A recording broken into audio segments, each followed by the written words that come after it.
പോലീസുകാരെ കുറിച്ച് പൊതുവെ പറയുന്ന വർത്താനം നമുക്കറിയാലോ. അവർ കാണിക്കുന്ന തെമ്മാടിത്തരങ്ങൾ കാരണം ജീവിതം ഒരുപാട് നശിച്ചിട്ടുണ്ട് പലരുടെയും. ഇപ്പോൾ ഈ അടുത്ത കാലത്താണ് ഒരു ഫാമിലി ബാർ കയറി ആക്രമിച്ചു എന്ന് പറഞ്ഞിട്ട് ഒരു കൂട്ടരെ പിടിക്കാൻ വന്നവർ അടിച്ച് നിരത്തി തോളലൊക്കെ അടിച്ച് പൊട്ടിച്ച് ഇരപ്പാക്കിയത്.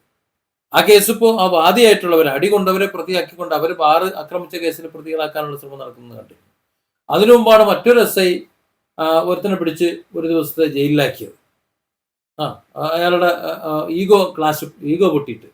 അതുപോലെ മറ്റ് ഒരു സ്ഥലത്താണ് ഒരു ഓട്ടോറിക്ഷക്കാരെയും മറ്റവരെയും ഇവരെയൊക്കെ പിടിച്ച് തല്ലുന്ന വേറൊരു SIന്റെ ചിത്രം. ഞാൻ ഈ പേര് പറയാത്തത് എന്തിന് വെറുതെ പറ്റിയുള്ളൊക്കെ പ്രൊമോഷൻ കൊടുക്കുന്നു എന്ന് കരുതിയിട്ടാണ്.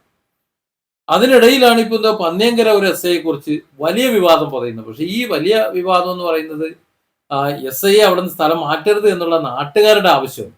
സാധാരണ ഈ പണ്ടാരത്തിനെ കൊണ്ട് ശല്യമാണ്, സഹിക്കാൻ വയ്യ, ഇയാൾ എങ്ങനെയെങ്കിലും ഒന്ന് പോയി കിട്ടിയാൽ മതി, ഇയാളെ നാട് കടത്തണം എന്നാണ് നാട്ടുകാർ പറയാറ്.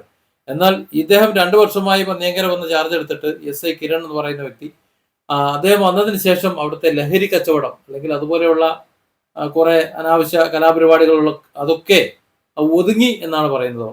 അവർക്ക് ഇറങ്ങി നടക്കാൻ കഴിയില്ലാത്ത സാഹചര്യമായിരുന്നു നേരത്തെ ഉണ്ടായിരുന്നത്.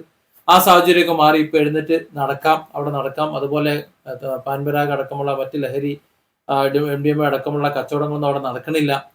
അതുകൊണ്ട് തന്നെ തങ്ങൾക്ക് സമാധാനപൂർവ്വം അവിടെ ജീവിക്കാൻ സാധിക്കുന്നുണ്ട്. ഒരു കാരണവശാലും ഈ കിരൺ SIയെ മാറ്റാൻ ഞങ്ങൾ സമ്മതിക്കില്ല എന്ന് പറഞ്ഞുകൊണ്ട് ഉന്നത പോലീസ് ഉദ്യോഗസ്ഥർക്കൊക്കെ അവർ വലിയ ഭീമ ഹർജിയൊക്കെ കൊടുത്തു എന്നാണ് മനസ്സിലാകുന്നത്. അപ്പൊ ചോദിക്കും, ഇത്തരത്തിലുള്ള ഒരാളെ എന്തിനു മാറ്റുന്നു എന്ന്. ഇത്തരത്തിലുള്ള ആൾക്കാരെ പോലീസ് സേനയിൽ പറ്റില്ലെന്നേ. പോലീസ് സേനയിൽ ഈ രാഷ്ട്രീയ മുതലാളിമാർക്ക്, മുതലാളിമാരാണല്ലോ, അവർ പറയുന്ന അനുസരിച്ച് റാൻ മുകളിൽ നിൽക്കുന്ന പോലീസുകാർ മതി. അവരാണെങ്കിലേ പറ്റുള്ളൂ. ഏതെങ്കിലും കേസിൽ പ്രതികളോ വല്ല മയക്കുമരുന്ന് കേസിലോ പീഡന കേസിലോ പ്രതികളെ പിടിച്ചുകൊണ്ട് പോയി കഴിഞ്ഞാൽ വിട്ടയക്കണം. ഇവർ പറഞ്ഞാൽ വിട്ടയക്കണം. നല്ല അവർക്ക് അവരുടെ നാട്ടിൽ ഒരു ഗുമ്മുണ്ടാവുള്ളൂ, ഒരു വില ഉണ്ടാവുള്ളൂ. അപ്പോൾ ഇയാളെ സംബന്ധിച്ചിടത്തോളം അവരൊന്നും പറഞ്ഞ് വിട്ടയക്കില്ല. കേസിന്റെ വഴി, നിയമത്തിന്റെ വഴി അതേ നടക്കുള്ളൂ. അതാണ് നിലപാട്. അപ്പൊ എനിക്ക് തോന്നുന്നു അതുകൊണ്ടാണ് ജനങ്ങൾക്ക് ഇദ്ദേഹം അത്ര പ്രിയനായത്. പക്ഷെ രാഷ്ട്രീയ പാർട്ടികളിൽ CPM-ഉം കോൺഗ്രസും ഒക്കെ ഇത് പറയുമ്പോഴാണ് ഒരു കാര്യം മനസ്സിലാകുന്നത്, പറയേണ്ടി വരുന്നത്. അതായത് ഇവിടെ നമ്മൾ ലഹരിയെ കുറിച്ച് ചർച്ച ചെയ്തിരുന്നല്ലോ കഴിഞ്ഞ 2-3 വീഡിയോകൾ. ഇപ്പൊ ലഹരി കാരണം ലഹരിക്ക് അടിമകളായ ചെക്കന്മാര് മാതാപിതാക്കളെ കൊല്ലുന്നു, നാട്ടുകാരെ കൊല്ലുന്നു, സകലത്തിനെ കൊല്ലുന്നതും ആക്രമിക്കുന്നതുമായിട്ടുള്ള വാർത്തകളെ മൊത്തം പുറത്തു വരുന്നത്.